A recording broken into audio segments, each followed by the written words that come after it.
Hi, friends. Rick Edwards here with Sunday School University. Thank you for joining me for another episode, another session from the Gospel Project. Today, we're going to be looking at the core passage of 1 Kings chapter 18, verses 20 through 26 and verses 30 through 39, which is really just the same story. They've just excluded 3 or 4 verses there in the middle, but you might want to look at all of them actually. And I would encourage you for this particular lesson, we do this on occasion. For this particular lesson, I would encourage you to get the whole passage out, ask someone or do it yourself, read the entire passage, get the whole story out there before you jump into the lesson.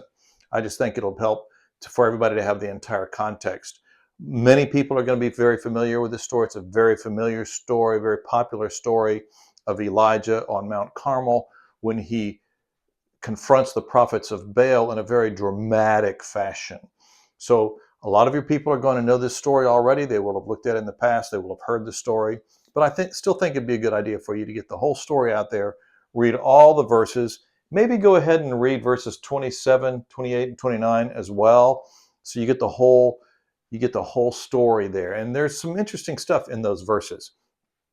But that's what we're going to be looking at. So here's a question I want to suggest that you pose to your class when you have this session. Have you ever done something that you knew was foolish? Now, that's a pretty obvious kind of question. I suspect all of us would have to kind of raise our hands and say, yeah, I've done something pretty foolish. And it was something that we either knew was foolish at the time, or later on when we look back on it, we go, man, that was really a stupid or foolish kind of decision. But here's the follow-up that I want to suggest you do. And this is where I think the better discussion can come. Have you ever done something that you knew was foolish? Why? Why do we do that? Why do we find ourselves at times engaging in an activity or behavior that we know is foolish, that it's not right? Not only is it immoral or wrong or unethical, but it's foolish, and we know it's foolish. It just doesn't make sense.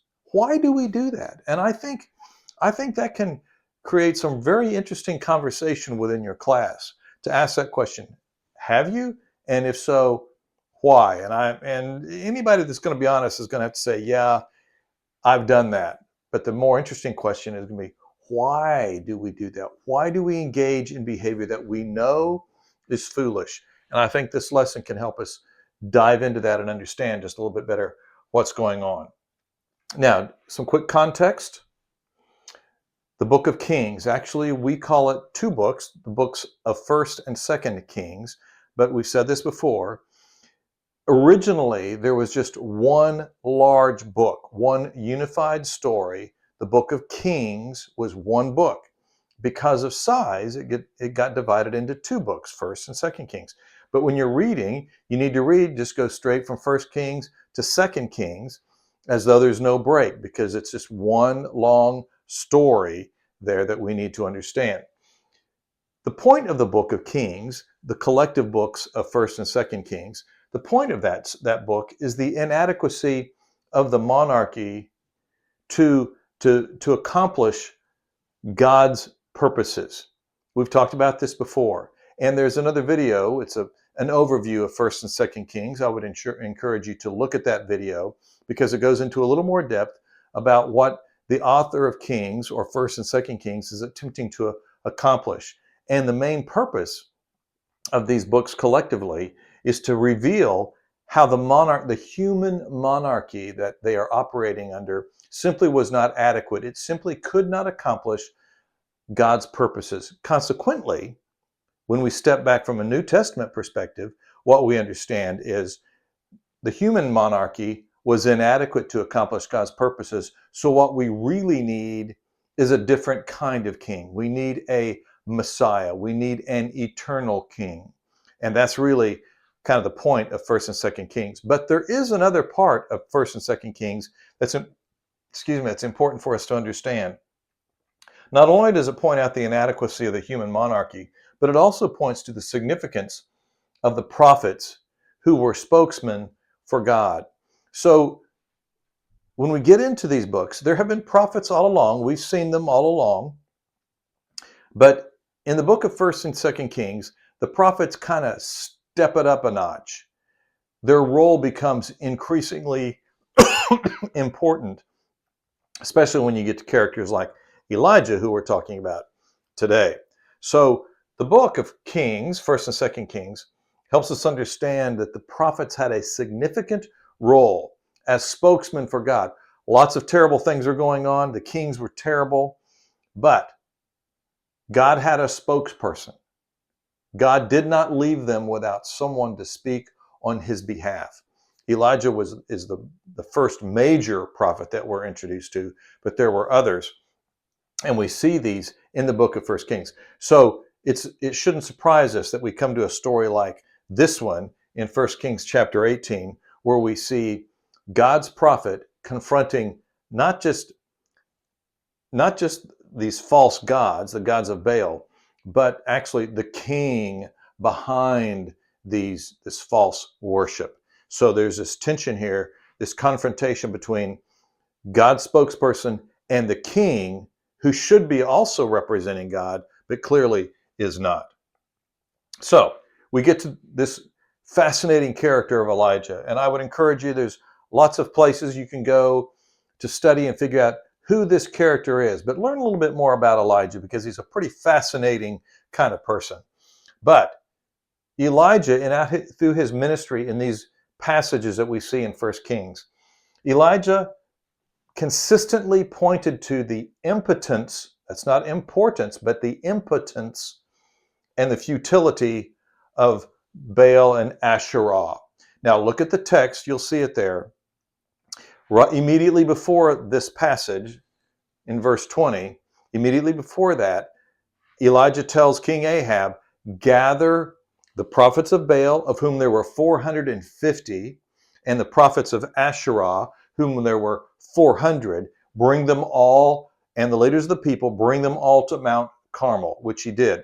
So Elijah is confronting 850 prophets or representatives of Baal and Asherah. Now, very quickly, Asherah was a fertility goddess, a female goddess.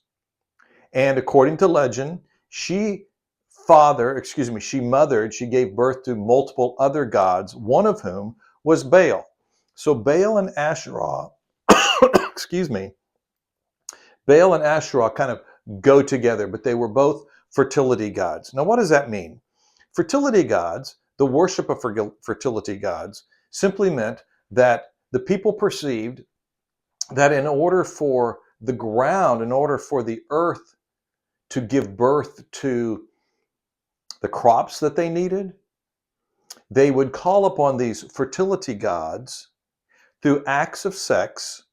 These sexual acts were actually became religious acts that were designed to call upon these fertility gods to bring fertility to the earth, to the crops, to the ground. So there became this relationship in the religious world of these gods. There was this relationship between this formalized religious practice of sex that involved temple prostitutes, all kinds of things. There was a relationship between that and their expectation and hopes for fertility in their crops. So they would go to these temples and they would go to these places of worship and they would engage in these acts of sex as acts of worship for these gods. Baal and Asherah were just some of the gods that were very popular and common back then, not just in this culture, but in really all over. These fertility gods were common throughout the ancient world. Okay, but understand what's going on here is that these fertility gods, these fertility religions, appealed to the very base instincts, the very basic appetites of human behavior. Who wouldn't want to have been in a church like that, a church that encouraged this kind of behavior as an act of worship? So it was very popular and very dangerous, okay? But understand, Elijah came against this kind of this fertility worship and made the point that there is no relationship between sex acts, the worship of these gods, and the fertility of our crops. He would say, he'd make the point that these gods of Baal and Asherah, actually his point was they don't exist at all, but he would make it clear that they were impotent. They had no power. Even prior to this story, Elijah had announced a drought. Well, what happens when there's a drought? The crops don't produce. The very drought that Elijah was often accused of starting, the drought itself pointed to the impotence of Baal and Asherah, because it said, oh yeah, if your gods are so great, call on your gods to end the drought. And it wouldn't happen. Elijah was firmly in control, or God was firmly in control of this drought, and that was the point.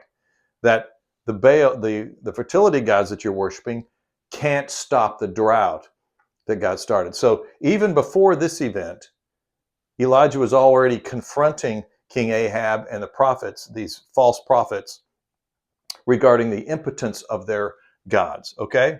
Now, this story, the story of Elijah on Mount Carmel, makes this point that the prophets of Baal and the gods themselves were impotent. And it makes the point very dramatically. You know the story.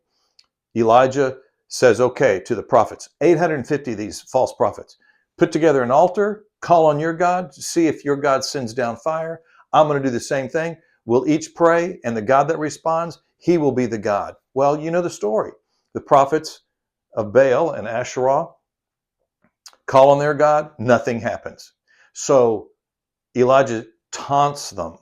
That's why you might want to read these intervening verses, because he taunts them until they're just going crazy. They're going nuts because they can't get their God to respond. And the point of this story is that their gods can't respond. They are impotent. They cannot do what we need them to do. So eventually Elijah prays and fire falls and consumes this altar, not only that had been prepared, but then doused with water, to make the point that God is powerful, that God is able to answer, that God is able to provide what we need, that he is in fact the true God that we should be worshiping. So very dramatic story, great story. People love this story. But here's something that's important to understand, is that in spite of the dramatic nature of this story, and at the end of the story, Elijah says you need to take these false prophets and have them killed. And they did. The people took them. 850 of these false prophets were killed that day. And you know what? It made little difference. It made virtually no difference in the worship and the idolatry of the people in Israel. It's terrible. It's hard to imagine. We sit back and we look at this and we think, how could that be? After a story like this, after witnessing God's power and this display of God's power in this story, how can it make no difference? How could the people continue on being engaged in this kind of idolatrous worship and behavior? Well, that's kind of the point that I want us to make today. The point of this lesson is that the worship of our appetites, and that really was what fertility worship involved. It was the worship of our most basic instincts and our most basic appetites. The worship of our appetites is powerful and persistent. The worship of our appetites, this kind of worship, when we are worshiping our appetites, whether it's our sexual appetites or other kinds of appetites, that kind of worship, when we rely upon satisfying our appetites, and that is worship, by the way, when we rely on something to satisfy our desires and our lives, to make us happy. When we do that, we are worshiping. And when we worship our appetites, whatever those appetites may be, that kind of worship is powerful and persistent. And that's what we saw in this story and what happens in the days following. In spite of what Elijah did here, it made little difference in the people, because they had already given themselves over to this kind of appetite worship that was so powerful in their lives and so persistent throughout their lives. Ultimately, it never really goes away in Israel. So later on, it's one of the reasons why God judges Israel, the northern kingdom, and they essentially disappear from history. Assyria conquers them, disperses them, and for all practical purposes, the 10 northern tribes are gone because they gave themselves over to appetite worship. And you and I, in our own lives, we need to recognize the power and persistence of worshiping or relying upon the satisfaction of our appetites. So it goes back to the question, have you ever done something you knew was foolish? Yes. Why? Almost certainly the answer is going to be because we were feeding our appetites. We were doing something that we thought was going to make us feel good. We were doing something that we thought was going to make us happy. And that's what was going on here. The fertility worship of the Israelites was a reliance upon satisfying their appetites through these fertility gods. When God says, no, you need to worship me alone. You need to trust in me alone. I'm the one that is going to satisfy your deepest needs, the needs of your heart. And so he calls us to worship him. And that's really a great lesson we need to draw from this story. I hope that's been helpful. Hope you have a great week. We'll see you next time.